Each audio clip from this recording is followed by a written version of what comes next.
So, uh, could you tell us more about photography? You know, how did you become a photographer in Libya?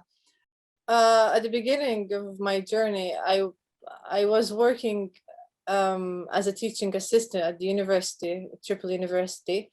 I studied English literature and poetry, and then I worked as a part-time job with wedding photography and food photography and so on. But when I started like figuring out how Libya has a lot of stories are going on, I thought I need to learn how to be a storyteller, you know.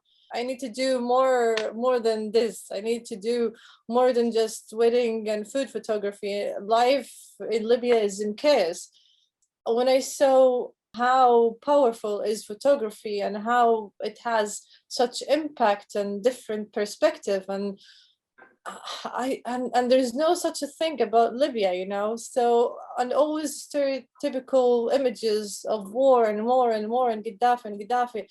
So I learned photography through books and articles, and also I got to a workshop with Seven Academy, and I traveled to Rwanda, and Rwanda really helped me to overcome this kind of fear to going out, and it made me think more about how important to document the life here in Libya. Seeing things in the news are not enough. You have to go out, you have to face the reality. And I started with my long-term project, which is called Women of Libya. I wanted to do more valuable stories from women of Libya to daily life of Tripoli. Have you finished? Will you say that your work about women, is it finished or not, or is still in progress? No, it's not. It's not, because I to be honest, when I started, I was in a calm mood, you know. I was like putting music, taking pictures of women, having fun. And then when the war started, I couldn't continue. I just put it aside, and I wanted to start documenting what is going on. Like, if how come I go to my hometown and take picture of women and leave a lot of stories here? I felt it's like a responsibility. It's like a responsible thing to do. Like, you're a photographer, it's time for you to go out, it's time for you to witness things, and it's history. You cannot not leave it. So when you came along and you asked me to do to participate with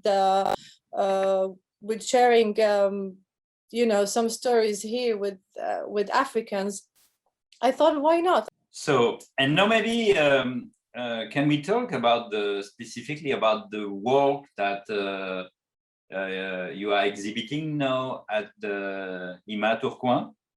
When I started this work, I didn't know what to do, to be honest, because I was scared to go out and so on.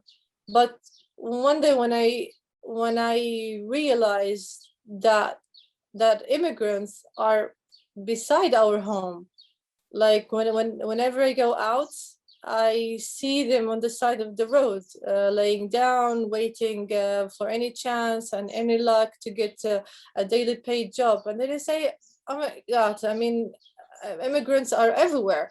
So, and I thought it's really important to share it, because I feel they are ignored.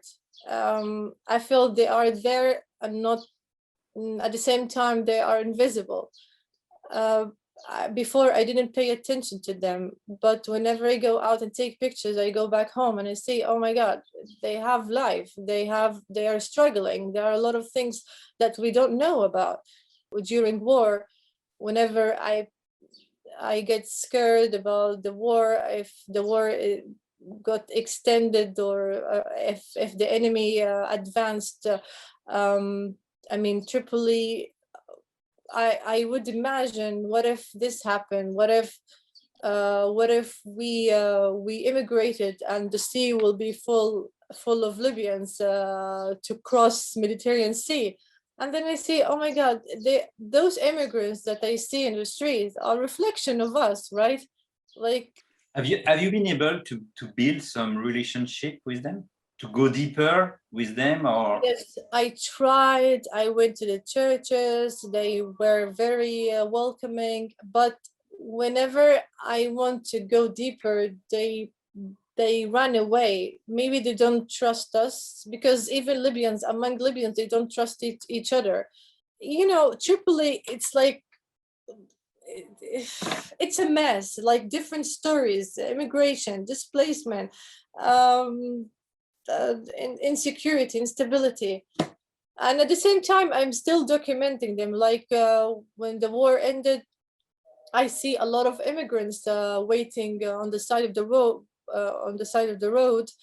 to reconstruct the destroyed buildings.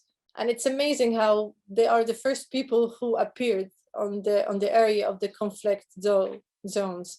Although there were a lot of warning to not go there because of the landmines. And do they understand what are you doing? Yes, they do understand. But after I explained them and described them and showed them the pictures and how I care about them more than other Libyans, and they ask such questions like, are you Libyans? Like, are you Libyans? So maybe they have been through so many things that they ask such questions. No, it's interesting. I feel because there's always such a wall between Libyans and immigrants. Although I'm not going to ignore a lot of families, Libyan families, they care about them when they work on their house, like cook for them and so. But there are some people who see them and beneath them, you know. So maybe my photographs will show them, oh, listen, these are humans, they're suffering, they are going through migration, you know, process, and it's really hard. And you have to understand they're human beings. They're not here forever, because I know Libya for them, it's like airport. It's like, you know, a transit. They sit there, they wait there, like on the bench of the airport, like maybe it's gonna take 10 years, 20 years, but they always have a hope to have their next flight, you know. Maybe my photos would be a kind of a human connection between Libyans and immigrants. Yeah, maybe my photograph will widen their eyes, you know.